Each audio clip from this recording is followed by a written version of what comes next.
말씀 위에 기도로 서는 하루, 매일 영광 이창현 목사입니다. 오늘도 말씀에 순종하고 기도로 호흡하는 영광스러운 하루 되시기를 축복합니다. 기도드리겠습니다. 이 시간 주님의 말씀을 읽을 때 성령님 오셔서 밝혀주소서, 눈을 열어 보게 하소서, 귀를 열어 듣게 하소서, 마음을 열어 깨닫게 하소서, 깨달은 말씀대로 살게 하소서, 오늘도 생명의 말씀으로 채워주소서. 예수 그리스도의 이름으로 기도드립니다. 아멘. 오늘 함께 보신 말씀은 고린도 전서 14장 20절에서 40절 말씀입니다. 세번역 성경으로 함께 보겠습니다. 형제자매 여러분, 생각하는 데는 아이가 되지 마십시오. 악에는 아이가 되고 생각하는 데는 어른이 되십시오. 율법에 이렇게 기록되어 있습니다. 주님께서 말씀하시기를 내가 방언을 하는 사람의 혀와 딴 나라 사람의 입술로 이 백성에게 말할지라도 그들은 나의 말을 듣지 않을 것이다 하셨습니다. 그러므로 방언은 신자들에게 주는 표징이 아니라 불신자들에게 주는 표징이고, 예언은 불신자들에게 주는 것이 아니라 신자들에게 주는 것입니다.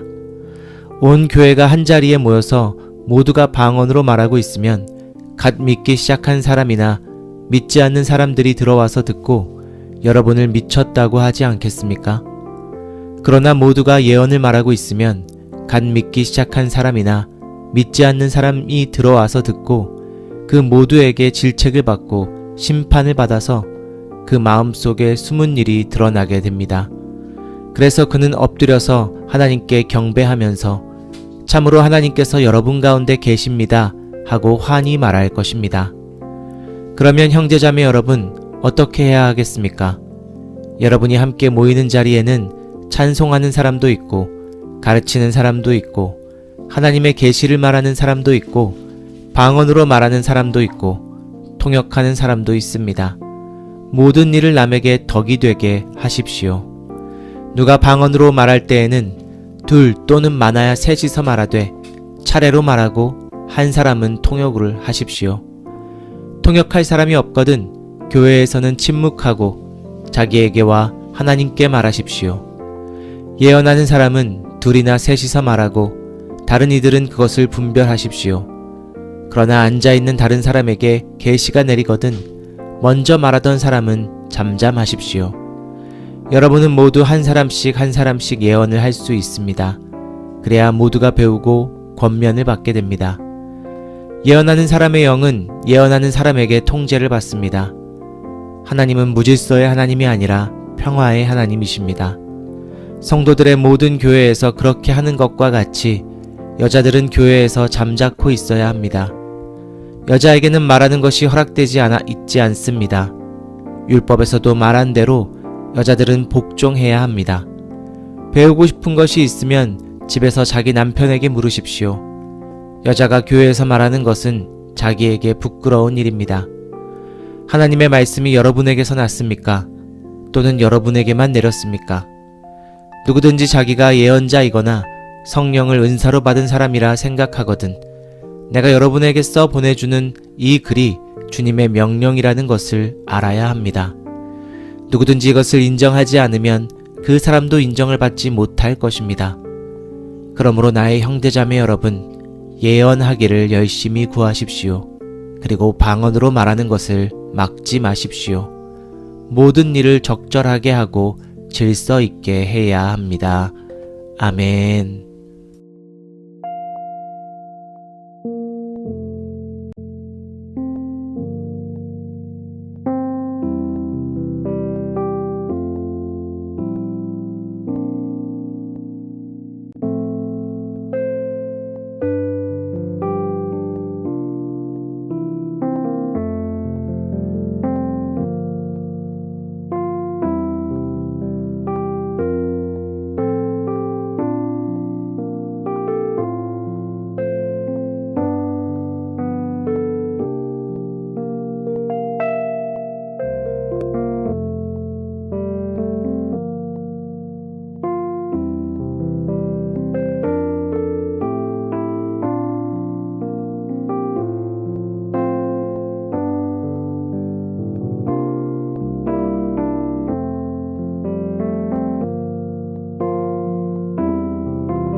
네, 말씀 잘 묵상하셨나요?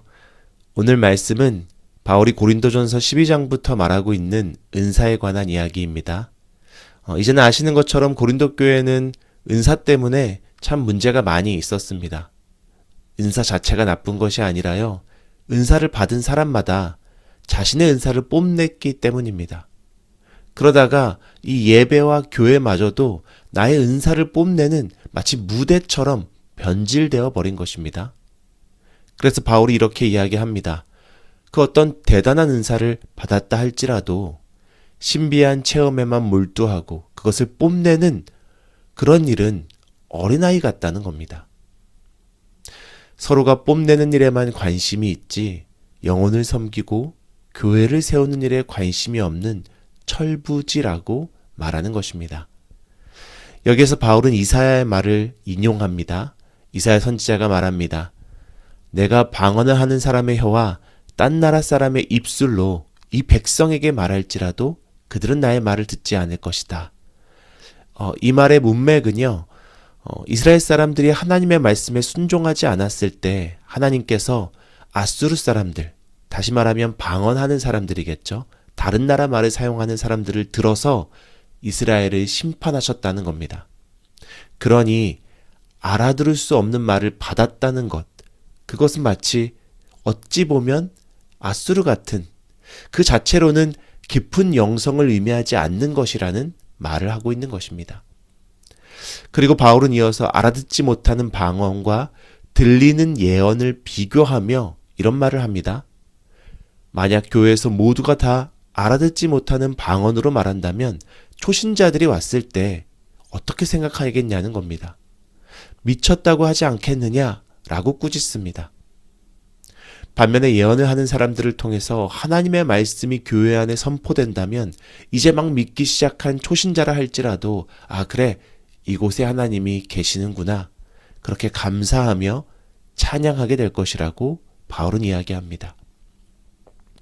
그러니 바울은 은사 자체의 신비함보다 영혼을 세우는 일, 교회를 세우는 일이 최우선이라고 말하고 있는 것입니다. 그래서 교회 안에서 자기를 뽐내기보다는 서로를 섬기고 모든 은사가 결국에는 내 옆에 교우에게 덕이 되어야 한다고 바울이 말하고 있습니다. 이어지는 예언의 권면도 마찬가지입니다. 지금 바울이 방언과 예언의 은사 중에 예언의 은사가 더 좋다고 순위를 매겨주고 있는 것이 아닙니다. 바울이 지금 이야기하는 것은요, 결국에는 교회의 덕이 되어야 한다고 말하고 있는 것입니다. 예언도 마찬가지입니다. 예언하는 사람은 예언하는 사람에게 통제를 받습니다. 이 말이 무슨 말이냐면요, 당시 고린도 교회에 문제가 또 있었습니다. 예언하는 사람들에게도 문제가 있었는데요, 특별히 일부 여성들 중에 마치 고린도의 신전에 있는 여성들처럼 예언을 한다고 하면서 사람들에게 함부로 말하고 예배 중에 소란을 일으키는 경우들이 있었던 겁니다. 그리고서는 성령께서 시켜서 어쩔 수 없었다 라고 말하는 사람들이 있었던 겁니다. 바울은 이런 영적인 교만에 대해서 마치 고린도 신전에 있는 여성들처럼 함부로 짓거리는 것에 대해서 말하고 있습니다. 하나님은 무질서의 하나님이 아니시오 화평의 하나님이시다. 이것이 바울의 결론입니다. 그 어떤 은사라도 함부로 말하며 질서를 흐트러뜨리고 교회를 무너뜨리는 것은 결코 은사다운 은사, 덕이 되는 은사가 아니라는 것입니다. 하나님은 무질서의 하나님이 아니시오 화평의 하나님이시다. 사랑하는 성도님들, 성령 충만한 교회는요, 뜨거운 은사, 화려한 은사, 대단한 은사, 그것이 아니라 서로를 향한 뜨거운 사랑과 헌신, 그리고 공동체를 세우는 질서가 바로 세워져 있습니다. 신비한 말, 대단한 능력보다도 단 한마디의 말이라도 영혼을 살리고 교회를 세우는 성숙한 신앙인, 하나님이 찾으시는 예배자 되시기를 축복합니다. 저와 여러분은 오늘 하루 어디에 있든지 내 열심과 나의 능력을 자랑하는 것이 아니라 하나님의 화평을 이루는 자로 존재하시기를 바랍니다. 그렇게 우리가 있는 모든 곳이 교회 되기를 주님의 이름으로 축복합니다. 우리 기도드리겠습니다. 사랑과 은혜가 충만하신 주님 감사합니다. 오늘 바울을 통하여서 화려한 은사보다 대단한 능력보다 서로를 섬기고 교회로 세우는 일, 그것이 우리에게 가장 귀한 일임을 깨닫게 하시니 감사드립니다. 나에게 주신 모든 달란트가 덕이 되기를 원합니다. 겸손히 이름도 없이 빛도 없이 섬겨야 할 자리가 있다면 기꺼이 나아가게 하여 주시옵소서. 또한 오늘 하루 있는 모든 자리마다 나의 능력을 뽐내는 자리가 아니라 그 자리에서 영혼을 세울 수 있는 마음을 허락하여 주셔서 우리 모두가 삶이 예배되고 내가 선 땅이 교회되는 놀라운 기적을 베풀어 주시옵소서. 이 모든 말씀 우리 주 예수 그리스도의 이름으로 기도합니다. 아멘. 우리 계속해서 화면을 보시면서 우리 함께 기도드리겠습니다. 기도하시겠습니다.